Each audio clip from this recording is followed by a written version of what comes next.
अरविंद जी, अब मैं air India की बात करता हूँ क्योंकि नीति आयोग ने खुद भी अपनी रिपोर्ट में यह सलाह दी है प्रधानमंत्री कार्यालय को कि इसे प्राइवेटाइज किया जाना चाहिए। दुनिया के कई देशों में ऐसा हुआ भी है और ऐसे एग्जांपल्स हमने देखे भी हैं, अपने रिपोर्ट में भी दिए हैं। लेकिन फिर आपने ये भी कहा कि एयर इंडिया को फ़िलहाल जो मौजूदा स्थिति है और जो डेट है उसके साथ प्राइवेटाइज़ करना मुश्किल है। इसका सोल्यूशन क्या देख रहे हैं आप? ये वाकई हो पाएगा या फिर ये सिर्फ एक आइडियलिस्टिक स्टेटमेंट बनकर रह जाएगा कि एयर इंडिया प्राइवेटाइज होना चाहिए था? देखिए, अब आप लोग जो है अब तक ये कहते रहे कि एयर इंडिया को प्राइवेटाइज नहीं कर रहे हैं। अब जैसे ही सरकार ने एयर इंडिया को प्राइवेटाइज करने की बात की तो आप हर तरह का संशय जाहिर कर रहे हैं। मैं समझता हूँ कि सरकार अगर इस विषय में निश्चिंत नहीं होती कि ये करना है, निश्चित नहीं होती, तो इस बात का मुद्दा नहीं उठाया जाता। मेरा ये मानना है कि सरकार इस बारे में अब काफ़ी डिटरमिन है कि एयर इंडिया को करंट जो इसकी स्थिति है जिसमें कि 50 से 52 हज़ार करोड़ रुपए का डेट है और उस डेट पर हर साल कम से कम 4,000 करोड़ रुपए का जो है इंटरेस्ट या ब्याज दिया जा रहा है, तो ये सस्टेनेबल सिचुएशन नहीं है। इसलिए पहली बात तो ये है कि कुछ न कुछ परिवर्तन तो लाना ही होगा और करंट परिस्थिति को देखते हुए शायद मुझे लगता है कि इसका प्राइवेटाइजेशन किसी भी तरीके से जो भी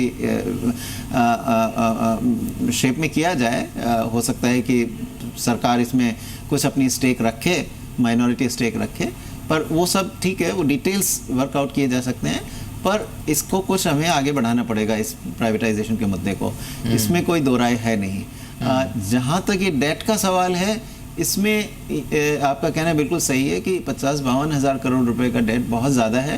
तो इस डेट के साथ अगर हम इस एयरलाइन को के किसी खरीदार को ढूंढते हैं तो मिलना मुश्किल होगा। इसलिए एक कम से कम डेट का एक काफ़ी हिस्सा जो है सरकार को राइट ऑफ शायद करना हो। पर इस विषय में चर्चा चल रही है सरकार में, तो कुछ निर्णय जल्दी ही होंगे मैं समझता हूँ और ये प्रक्रिया निश्चित रूप से जल्दी ही आगे बढ़ेगी। बिल्कुल। इनफैक्ट सर, मैं तो आपको कॉम्प्लीमेंट करना चाहूँगा कि पहली बार एयर इंडिया को वाकई रिवाइव करने के लिए एक सेंस ऑफ अर्जेंसी दिख रही है और क्योंकि इसमें अल्टीमेटली यात्रियों का भी भला होगा, देश की एयरलाइन इंडस्ट्री का भी भला होगा। तो इससे पहले इतनी सेंस ऑफ अर्जेंसी किसी भी लेवल पे, right from NITI Aayog to finance ministry, यानी अलग अलग सरकार के पहले के जो डिपार्टमेंट थे उसमें कभी दिखी नहीं है। और हाँ, डेट अपने आप में एक इश्यू रहता है। बिल्कुल। अब आपने डेट की बात छेड़ी सर, तो मैं ओवरऑल डेट की भी बात करना चाहूँगा। हमने देखा टेलीकॉम में पेन है। पिछले हफ्ते हमने देखा टेलीकॉम के एक बहुत बड़े प्लेयर, उन्होंने प्रेस कॉन्फ्रेंस की, उसमें भी उन्होंने गिनाया कि क्या क्या दिक्कतें हैं।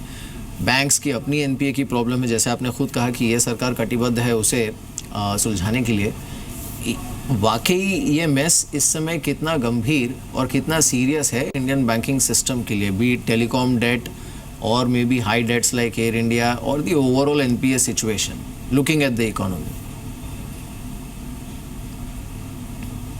हाँ, नहीं, हमारा ओवरऑल डेट जो है वो बहुत अधिक नहीं है दूसरे देशों के मुकाबले में। अभी FRBM कमिटी जो श्री NK सिंह के चेयरमैनशिप में अपनी रिपोर्ट दी है, उसने इस विषय में लिखा है। उन्होंने कुछ डेट कम करने की बात कही है, पर उसमें ऐसा उन्होंने कुछ नहीं लिखा कि हमारा डेट जो है अनमैनेजेबल हो या अनसस्टेनेबल हो। हालांकि उन्होंने लिखा है कि इसको हमें करंट लेवल से जो है करीब 60%, GDP के 60% पर, करीब 60% पर ले आना चाहिए।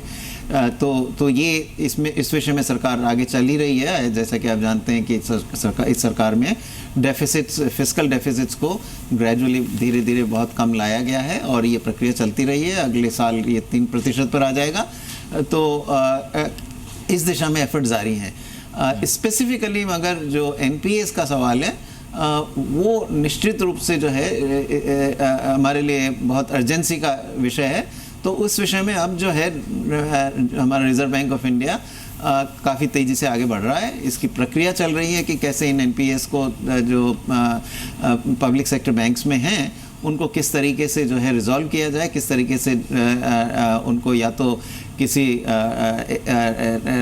जो ARC है उनको किसी को बेचा जाए या दूसरे तरीके से रिजॉल्व किया जाए। तो ये जो सबसे बड़े करीब 50 ऐसे एनपीएज हैं, वही सबसे ज़्यादा महत्व के एनपीएज हैं, तो उनको निकालने की प्रक्रिया अच्छी खासी अब चल रही है। तो अगले 6 महीने में आप देखेंगे कि काफ़ी इस विषय में जो है प्रोग्रेस होने वाली है। तो मैं समझता हूँ कि ये इस विषय में काफ़ी रिलीफ आएगा और इससे हमारे क्रेडिट एक्सपेंशन की जो है, क्रेडिट ग्रोथ की रेट है, वो भी अब एकदम जो है गति लेगी। तो उससे भी जो है ग्रोथ पर अच्छा पॉजिटिव असर पड़ना चाहिए।